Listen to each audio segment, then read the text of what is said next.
우리 찬송가 540장 주의 음성을 내가 들으니, 우리 찬양하시면서 우리 특세 우리 첫 시간 시작하도록 합니다.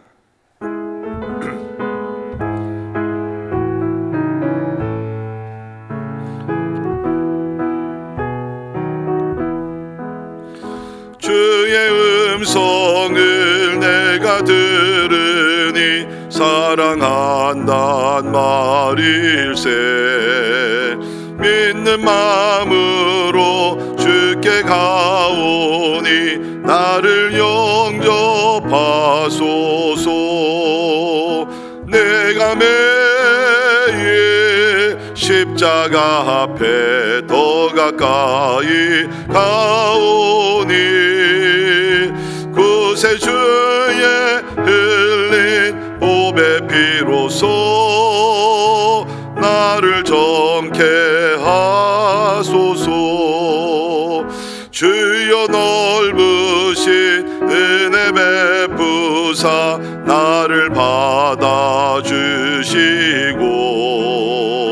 나의 품은 뜻 주의 뜻같이 되게 하여 주소서.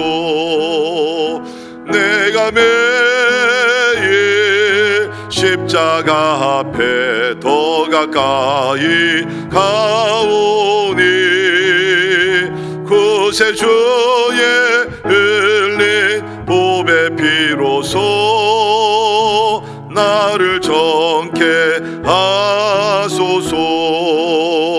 주의 보좌로 나갈 때에 어찌하니 기쁠까. 주의 얼굴을 항상 배우니 더욱 친근합니다. 내가 매일 십자가 앞에 더 가까이 가오니 구세주의 흘린 보배 피로써 나를 정케 하소서. 우리 구주의 넓은 사랑을 측량할 자 없으며 주가 주시는 참된 기쁨도 헤아릴 수 없도다. 내가 매일 십자가 앞에 더 가까이 가오니 구세주의 흘린 보배 피로써 나를 정케 내가 매일 십자가 앞에 내가 매일 십자가 앞에 더 가까이 가오니 구세주의 흘린 보배 피로써 나를 정케 하소서.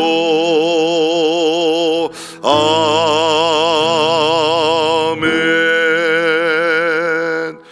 오늘 함께 보실 하나님의 말씀, 우리 예레미야 33장 우리 1절에서 3절에 있는 말씀 독해드립니다. 예레미야 33장 1절에서 3절에 있는 말씀 봉독합니다.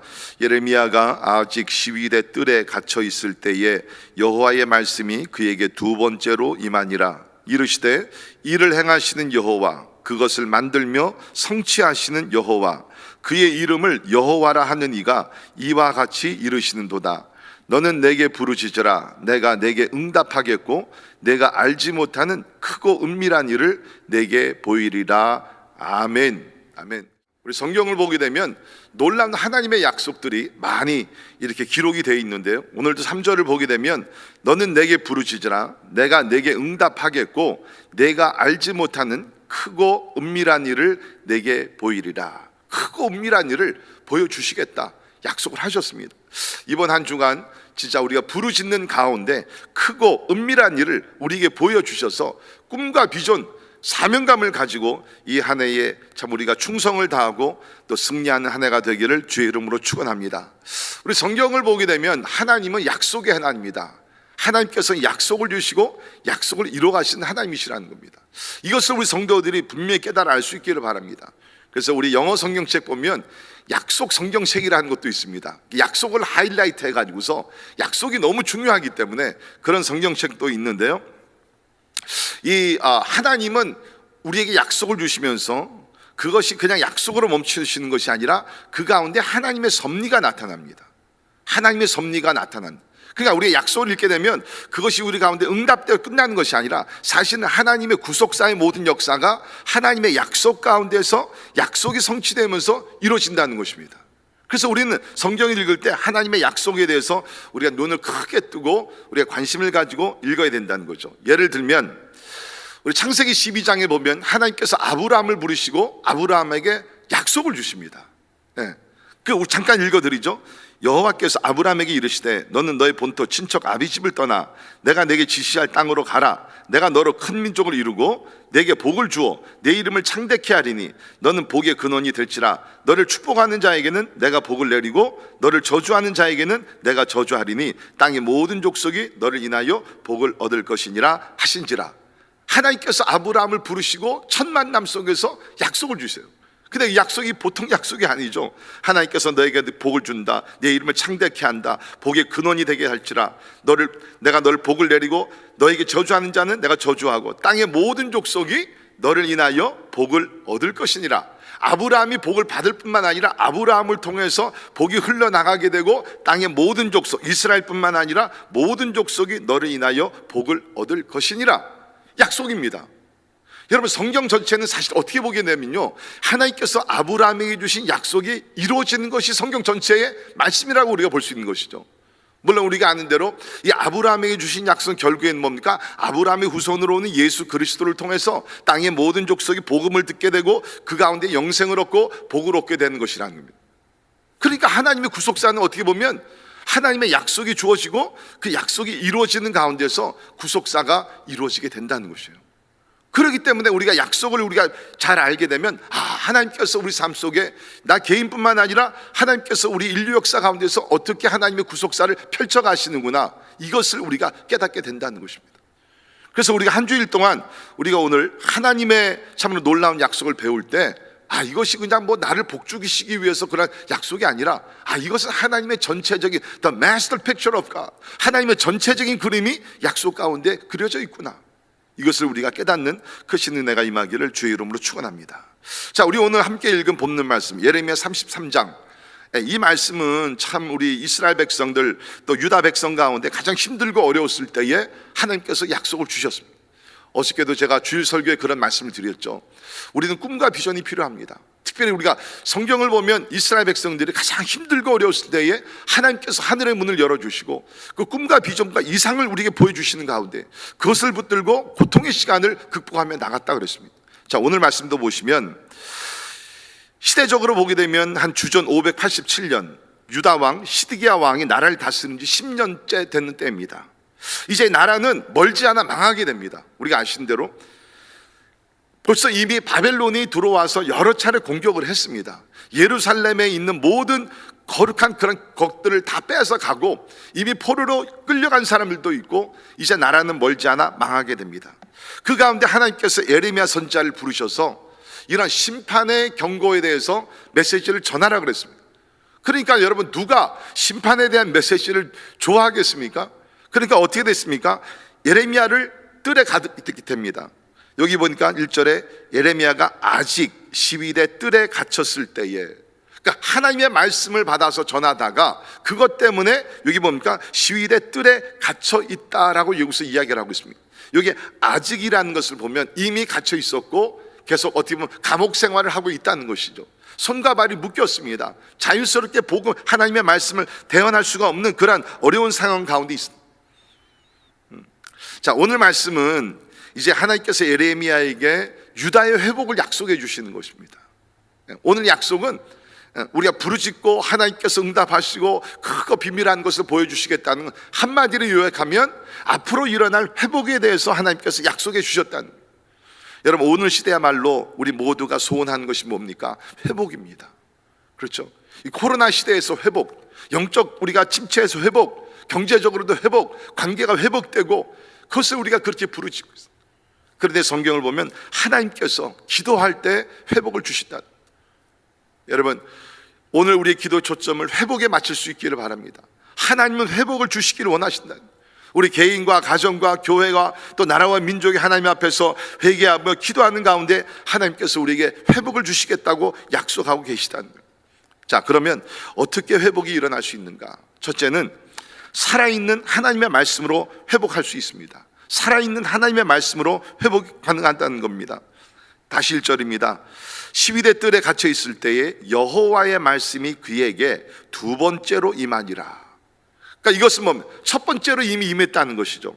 그래서 우리가 32장 1절을 보게 되면 하나님께서 예레미야에게 말씀으로 또 먼저 임했습니다. 32장 1절 보십시오.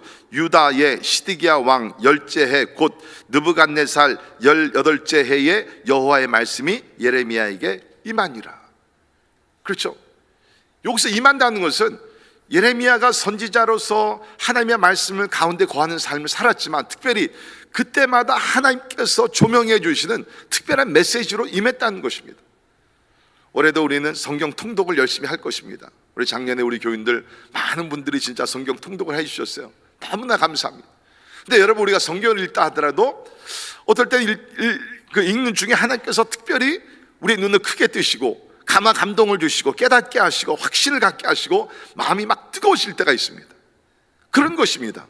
지금 예레미야에게 하나님께서 말씀으로 임했다는 것은 평상시 하나님의 말씀 가운데 사는 삶을 살았지만, 특별히 이제 예레미야가 들어야 되는 그 특별한 말씀으로 저 가운데 임했다는 것입니다. 여러분, 대부분이 많은 분들이 영적 회복 또 은혜 이런 걸 생각하면 어떤 체험을 먼저 생각합니다. 네, 맞습니다. 하나님은 우리에게 체험도 주시는 하나님이십니다. 그런데 여러분, 참 하나님께서 우리에게 주시기 원하는 그 은혜 중에 은혜는 뭐냐? 말씀으로 우리 가운데 임하여 주신다는 것입니다. 말씀으로. 여러분과 개인과 가정이 참으로 영적으로 회복되기를 원하면 다른 방법이 없습니다. 말씀을 읽고 묵상하고 말씀을 같이 나누고 그러는 가운데, 여러분, 우리 예수님 말씀이 육신되어 우리 가운데 오셨다. 그러니까 우리가 말씀으로 묵상하며 말씀을 사모하며 나갈 때 예수님이 그 가운데 역사하신다는 겁니다. 예수님이 역사하시게 되면 우리는 영적 부흥을 우리는 체험하게 될 줄을 믿습니다. 올해도 우리가 말씀을 우리가 들으며 말씀을 읽고 나아갈 때에 영적 부흥과 회복은 우리 가운데 반드시 일어나게 될 줄을 믿습니다. 예수님 뭐라고 말씀하셨습니까? 사람이 떡으로만 살 것이 아니요 하나님의 입으로부터 나오는 모든 말씀으로 살 것이니라. 여러분, 올해 우리가 어떻게 성공할 수 있습니까? 어떻게 풍성한 삶을 살 수 있습니까? 다른 것 아닙니다. 하나님의 말씀이라는 거예요. 하나님의 말씀이 우리의 삶을 새롭게 하고 능력 있게 하고 성공적인 삶으로 인도해 주실 줄 믿습니다. 두 번째, 하나님의 회복은 우리가 아니라 하나님 자신이 회복의 역사를 일으켜 주신다는 거예요. 이것이 저는 복음이라고 믿습니다. 2절을 보십시오. 이를 행하시는 여호와, 그것을 만들며 성취하시는 여호와, 그의 이름을 여호와라 하는 이가 이와 같이 이르시는도다. 전체 문맥을 보게 되면 이제 이스라엘이 이미 패망을 했고 유다가 이제 곧 바벨론에 이제 그 멸망을 하게 되지만, 하나님께서는 이스라엘 백성들을 버려두지 아니하시고 회복을 시켜주시는 일을 행하신다. 그런데 그 일을 행한 분이 하나님이시라는 거예요. 일을 행하시는 여호와, 그것을 만들며 성취하는 여호와. 특별히 오늘 이 말씀을 보게 되면 창조자 하나님에 대한 그 디스크립션이 나오죠. 일을 행하고 만들며 성취하는, 이거는 뭡니까? 창세기 1장에서 하나님께서 우주 만물을 창조하신 그 하나님이시다. 그것을 간접적으로 우리 가운데 역사해요. 그러니까 이스라엘 백성들에게 하나님께서 위로하며 격려하며 소망의 메시지를 주시는 것은 뭐냐? 나 여호와, 여기 여호와라는 단어가 3번 나옵니다. 2절에. 그렇죠? 여호와라는 것은 뭡니까? I am who I am, 스스로 존재하는 하나님이다, 그 뜻입니다. 야훼, 내가 누구냐? 나는 스스로 존재하면서 아무의 도움도 아무의 어떤 방해도 받지 아니하고, 내가 우주 만물을 말씀으로 창조했듯이 나는 너희들 가운데 창조의 하나님으로서 아직 존재하고 있다는 거예요. 하나님께서 새로운 역사를 만들어 가시겠다는 것입니다. 여러분, 여기에 우리가 소망을 가질 수 있다는 거예요. 올해도 우리는 열심히 일할 겁니다. 그러나 솔직히 우리가 인정합시다. 우리가 일을 해봤자 얼마나 큰 일을 만들어내겠습니까? 우리가 지혜가 있어봤자 얼마큼 많은 지혜가 있겠습니까? 그런데 뭐 인간과 비교가 안 되죠. 왜? 우리를 창조하신 하나님이니까. 상상을 해보십시오. 하나님이 나와 우리 가정에서 일을 하신다? 하나님께서 우리 교회를 통해서 일을 하신다? 계획하시고 뭡니까? 만들며 성취하신 하나님. 참 우리가 이번 코로나 시대를 겪으면서 우리가 모든 사람들이 뭐 믿는 사람이나 믿지 않는 사람들이 깨닫는 것이 뭡니까? 인간은 연약하다는 것입니다. 여러분, 이게 코로나 그 바이러스가 얼마나 작은 물체입니까? 근데 이거 하나를 우리가 해결하지 못해서 지금 온 세계가 난리치고 있지 않습니까? 그렇게 의학기술이 발달된 21세기에 우리가 살고 있지만 이거 우리가 해결하고 있지 못해요. 하나님과 우리가 비교할 수 없는 연약한 존재들이라. 그런데 그 하나님께서 하나님의 백성들 가운데 일을 하신다. 여러분, 오늘 하루 종일 이 말씀 한 가지, 이 2절 말씀을 좀 깊이 묵상하며 살아보세요. 하나님이 나를 위해서, 영광을 위해서 일을 하신다. 하나님께서 그것을 만들며 계획하시면서 성취하신다. 그분이 바로 스스로 존재하시는 하나님이시다. 여러분, 영적 회복은, 영적 부흥은 우리가 일으킬 수 있는 것이 아닙니다. 어느 설교자가 일으킬 수 있는 것이 아닙니다.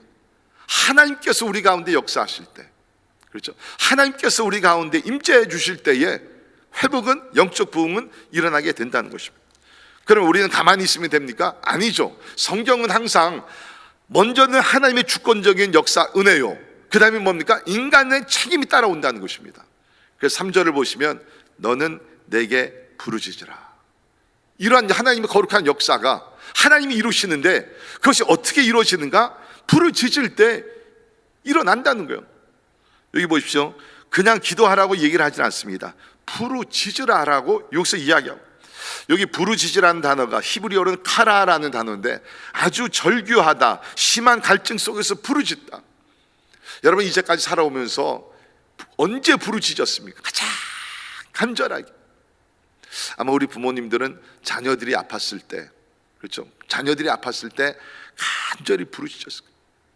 아니면 사랑하는 아내가 남편이 아팠을 때, 위험한 일을 당했을 때 간절히 부르짖었어요. 얼마 전에 제가 그 몸 상태가 조금 안 좋았습니다. 그래, 요새는 몸 상태가 안 좋으면 뭐를 해야 돼요? 빨리 가서 이 코로나 테스트를 해야 되는 거예요. 그때 이제 목소리도 좀 이렇게 쉬고 막 그래가지고서 그래서 제 아내 빨리 가서 한번 테스트 하라고.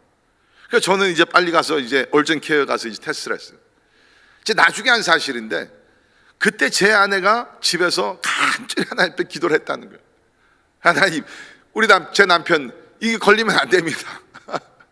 간절히 기도했다. 여러분, 대부분의 우리는 위기를 당할 때 하나님 앞에 간절히 기도합니다. 그렇죠? 오늘 말씀에 너는 내게 부르짖으라. 여러분, 우리가 기도도 묵상 기도가 있고 이렇게 식사 기도도 있고 뭐 우리가 뭐 하여튼 점잖게 하는 기도도 있고 뭐 그런 기도 있죠. 그런데 여러분, 우리가 영적 회복을 위해서는요 부르짖어야 합니다. 부르짖어요, 간절하게. 여러분, 삼손이 이렇게 자기 죄로 인하여서 이제 마지막 순간을 맞이했을 때 막 목이 가랬잖아요. 물 한 모금만 먹게 해달라고. 그렇죠? 한나가 아이를 낳지 못했을 때 그 마음이 너무 괴로워가지고서 그냥 막 하나님 앞에 부르짖었잖아요. 그런 식으로 부르짖으라는 거예요. 제가 목회를 해보면요, 이렇게 하나님 앞에 간절히 부르짖는 기도는 뭐 다는 모르지만 하여튼 거의 100% 다 응답이 되더라고요. 죄송합니다. 우리 교인들 가운데도 보게 되면은 부르짖어야 할 순간이 왔는데도 부르짖질 않는다는 거예요. 모르겠어, 너무 믿음이 좋아서 하나님이 알아서 하시겠지. 근데 여러분, 제가 말씀드린 대로 여기서 하나님이 행하시지만 부르짖으라는 거예요. 부르짖으라는 거예요. 여러분, 오늘 온라인으로도 동참하시는 분들 부르짖으십시오. 하나님 앞에 나가 부르짖으십시오. 그냥 대충 기도하는 것이 아니라 간절히 진짜 목숨을 걸고 한번 부르짖자는 거예요. 그러면 하나님께서 응답해 주실 것이라는. 제가 어렸을 때 저희 할머니, 어머님을 따라서 산기도를 몇 번 가봤습니다. 한국의 삼각산, 60년대는 삼각산에 처소들이 많이 있었는데요. 가서 보면요, 특별히 우리 한국의 그 권사님들 뭐 이런 분들이 나가서 기도하시는데, 야, 진짜 막 산이 흔들리는 것 같지. 뭐 우리 옛날 말로 이 뭐 나무 몇 그루를 뽑으면은 기도응답이 임한다. 그냥 뭐 우스갯소리지만 그 뭡니까? 그렇게 간절히 기도했다는 거예요. 여러분, 우리 나라와 민족이 그런 회복을 할 수 있고 경제적으로 부흥 발전할 수 있었던 것이 무슨 정치인들, 경제인들 때문에 그런 건 절대로 아니에요. 그 뒤에는 뭡니까? 하나님 앞에 간절히 부르짖는 눈물의 기도, 민족 재단의 기도, 이런 것들이 있었기 때문에 하나님께서 우리 민족을 구원하셨고 회복시켜 주시고 부흥케 하셨다는 것입니다. 자, 그런데 여기서 우리가 말씀을 잘 이해해야 됩니다. 내가 내게 응답하겠고, 여러분, 기도하면 하나님 응답하십니다. 믿으십니까? 응답하신다는 거예요. 내가 분명히 I bet 내가 내게 응답하겠고, 구체적으로 내가 알지 못하는 크고 은밀한 일을 내게 보이리라. 사람들은 이 말씀 읽으면서 무슨 뭐랄까 미래 어떤 일들이 일어나고 무슨 비밀을 알려주시고 뭐 어떤 사업을 해야 되고 뭐 이런 것을 그런 게 아니고요. 여기서 크고 은밀한 일이라는 것은 문맥적으로 보게 되면 뭡니까? 장차 하나님께서 이스라엘을 어떻게 구원시키시고 회복시키시고 70년의 포로 생활이 끝나고 돌아와서 하나님께서 그 땅을 치료해 주시고, 궁극적으로는 우리가 시간이 없으면 못 보지만 궁극적으로 뭡니까? 예배가 회복이 되는 가운데서 메시아를 통해서 이 이스라엘뿐만 아니라 열방이 회복될 것이다. 이것을 하나님께서 기도할 때 은밀한 것을 보여주시겠다는 것입니다. 쉽게 얘기하면 앞으로 하나님께서 어떻게 역사하실 것을 알려주시겠다는 거예요. 여러분, 이것은 오늘도 우리에게 적용되는 말씀인 줄 믿습니다. 우리가 간구하며 부르짖으면 그 기도를 통해서 하나님께서 뜻하신 일들이 이루어진다는, 여기서 보여주신다는 것은 알게만 하신다는 것이 아니라 그 뜻이 이루어질 수 있도록 하나님이 역사해 주신다는 겁니다. 여러분, 기도는요, 개인과 가정과 나라와 민족을 변화시키는 놀라운 위력이 있는 줄 믿습니다. 저희가 대학교 때 그때 막 오순절의 역사가 막 일어날 때입니다. 성령의 은사가 막 임하게 되고 막 진짜 기적도 일어나게 되고 역사들이 많이 일어날 때인데, 그 중에 우리 가운데 이렇게 그 기도를 이렇게 깊이 또 하나님께서 은사를 주셔서 예언도 하고 그런 우리 친구가 있었어요. 근데 그 친구가 함께 기도하는데 그 당시 이제 소련이 있을 때죠. 소련을 위해서 기도했잖아요. 소련이 이게 넘어지고 새로운 시대가 오기 위해서 기도하라. 터무니없는 기도라고 우리가 얘기했어요. 그러나 우리는 기도했습니다. 하나님이여, 저 소련이 하나님 앞에 무너지게 하시고 하나님의 진짜 하나님의 나라가 임하게 하여 주옵소서. 여러분이 아신 대로 89년도인가요? 천당의 장막이 무너지게 되면서 나라들이 흩어지게 되고 복음의 문이 열리게 되면서 새로운 역사가 시작된 것을 우리는 잘 알고 있습니다. 하나님께서 그것을 알려주시면서 앞으로 어떤 일들이 일어날 알려주시면서 기도하게 하셨다는 거예요. 여러분, 우리는 지금 그냥 겉으로 뉴스만 들어 그 비하인드 스토리를 모를 때가 많이 있습니다. 역사 속에는요, 반드시 뒤에서 움직이는 그런 일들이 많이 있지 않습니까? 기도가 바로 그런 거라고. 여러분, 한때는 오랫동안 티벳은 들어가지도 못하는 땅이었습니다. 그런데 하나님께서 80년 후반부터 90년 초까지 해가지고 하나님께서 전 세계, 특별히 유럽과 미국에서 티벳을 많이 방문하게 하셨고 그 땅을 위해서 기도하게 하셨습니다. 땅을 밟으며 기도하게 하셨습니다. 그 결과는 뭐예요? 티벳이 문이 열린 거예요. 요새는 가게 되면 티벳의 사람들이 줄을 서서 복음을 듣기를 원한다는 것입니다. 여러분, 기도가 하나님의 뜻을 이루게 된다는 거예요. 사랑하는 성도 여러분, 오늘 하나님께서 여러분과 저에게 말씀하십니다. 너는 내게 부르짖으라, 내가 내게 응답하십니다. 구체적으로 알지 못하는 크고 은밀한 일, 물론 이것이 우리 개인에게도 적용되는 말씀이지만 더 크게는 뭡니까? 하나님의 구속사의 역사가 우리가 부르짖을 때에 그 가운데 일어나게 된다는 것입니다. 여러분, 기도하실 때 하나님이 주시는 어떠한 임프레션이라고 그럴까요? 감화 감동을 위해서 붙들고 기도하십시오. 그 가운데 하나님의 놀라운 뜻이 이루어지게 될 겁니다. 여러분을 향한 여러 가정을 통해서 이루고자 하는 하나님의 놀라운 구속사의 역사와 모든 뜻이 기도 속에서 이루어지게 된다는 것입니다. 기도는 우리가 알지 못한 크고 은밀한 것을 보게 하시고 이루게 하시는 능력이 있음을 믿고 여러분 기도하시기를 주의 이름으로 축원합니다. 마지막으로 시편 86편 6절 7절에 있는 말씀 보면, 여호와여, 나의 기도에 귀를 기울이시고 내가 간구하는 소리를 들으소서. 나의 환난 날에 내가 주께 부르짖으리니 주께서 내게 응답하시리이다. 나의 환난 날에 내가 내가 주께 부르짖으리니 주께서 내게 응답하시리라. 환난의 날입니다. 예레미야도 환난의 날에 하나님께서 부르짖으라, 내가 응답하시겠다고 약속하셨고 하나님은 응답해 주셨습니다. 오늘 그러한 은혜가 우리 모두에게 임하기를 주의 이름으로 축원합니다. 기도하겠습니다. 하나님 감사합니다. 새해 신년 첫 우리 특별 새벽 예배 예레미야 33장으로 축복해 주시니 감사합니다. 하나님이여, 참 예레미야와 같이 우리가 사방으로 지금 갇혀 있습니다. 코로나로 인하여서 묶여 있습니다. 그러나 하늘의 문은 지금도 열려 있고 하나님은 우리에게 말씀하시면서 하나님, 나는 일을 하는 하나님께서는 오늘도 우리 가운데 역사하시는 하나님이라고 도전하시고 은혜를 주시니 감사합니다. 이제 이 하나님, 이 야훼 하나님을 의지하며 하나님 앞에 나가 부르짖게 하시고 그때 응답하시는 하나님의 크신 은혜를 체험하게 하시옵소서. 우리가 알지 못하고 크고 비밀한 일들을 보이시겠다고, 알려주시겠다고 약속했습니다. 하나님, 하늘의 문을 여시고 이러한 은혜를 체험할 수 있도록 하나님 축복해 주시옵소서. 지금은 우리 주 예수 그리스도의 은혜와 하나님의 크고 놀라우신 사랑과 성령님의 감화 감동 역사 충만케 하심이 어려운 때를 지나고 있지만 이때 하나님 앞에 부르짖어 하나님의 응답을 받고 하나님의 크신 역사가 우리 개인과 가정뿐만 아니라 하나님의 나라와 민족 가운데도 일어나기를 원하는 우리 사랑하는 모든 성도들 머리 위에 지금부터 영원까지 함께 하시기를 예수님의 이름으로 간절히 축원하옵나이다. 아멘.